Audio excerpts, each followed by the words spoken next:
Assalamualaikum warahmatullahi wabarakatuh. Halo, saya Kurnia Dewi Pratama, salah satu mahasiswi Prodi Ilmu Komunikasi dari UIN Raden Fatah Palembang.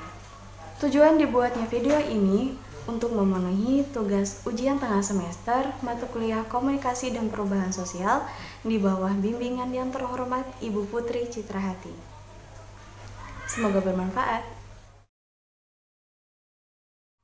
Oke, di sini saya memahami kata studi dalam 2 poin pengertian, dan 2 poin ini akan saya jadikan acuan untuk menjawab soal yang pertama. Poin pertama, studi sebagai pembelajaran. Jadi, jenis studi apa yang membahas mengenai kerangka perubahan sosial, yaitu ilmu sosiologi. Sosiologi adalah ilmu tentang kemasyarakatan, di mana di dalamnya dibahas mengenai struktur dan proses-proses sosial, termasuk dibahas juga mengenai perubahan sosial yang ada di tengah-tengah masyarakat. Yang kedua, studi adalah penelitian. Jadi, jenis penelitian apa yang membahas mengenai kerangka perubahan sosial? Ada 2 jenis studi, yaitu studi etnografi dan studi etnologi. Studi etnografi adalah studi secara mendalam atau analisis secara mendalam mengenai suatu kelompok sosial masyarakat.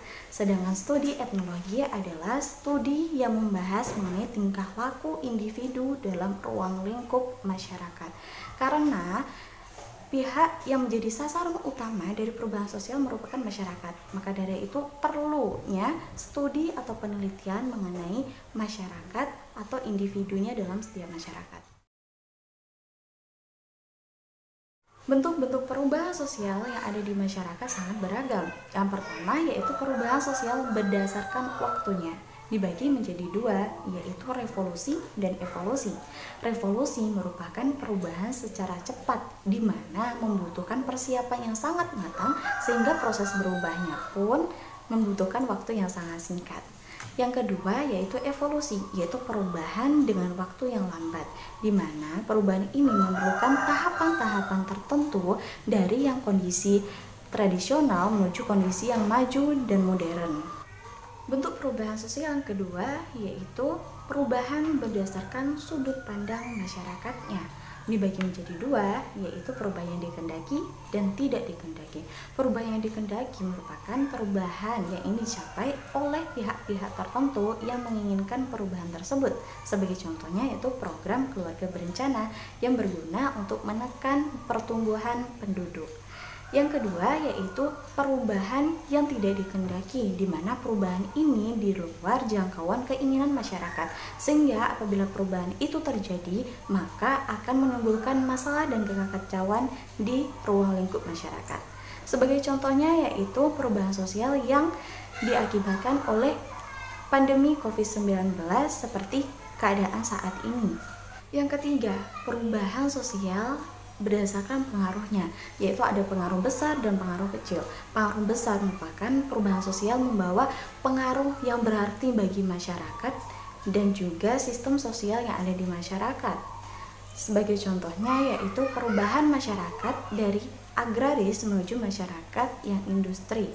Yang kedua yaitu perubahan pengaruh kecil, di mana perubahan ini tidak memberikan dampak yang berarti kepada masyarakat secara luas dan hanya terjadi pada masyarakat tertentu saja. Contohnya yaitu perubahan sosial yang diakibatkan oleh mode pakaian. Dan yang terakhir yaitu perubahan sosial berdasarkan arah perkembangannya, dibagi menjadi 2, yaitu progresif dan regresif. Progresif adalah perubahan yang arahnya menuju ke depan atau perubahan yang membawa kemajuan, seperti contohnya pembangunan listrik yang ada di desa. Yang kedua yaitu regresif, yaitu perubahan yang arahnya ke belakang, artinya perubahan tersebut membawa kemunduran, contohnya yaitu munculnya terorisme yang dapat merusak tatanan masyarakat.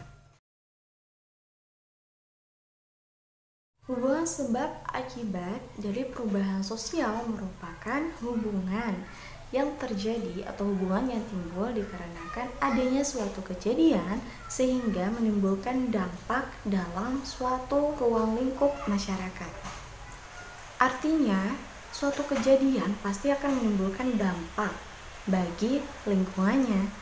Dan juga hubungan sebab akibat ini akan menimbulkan hubungan timbal balik.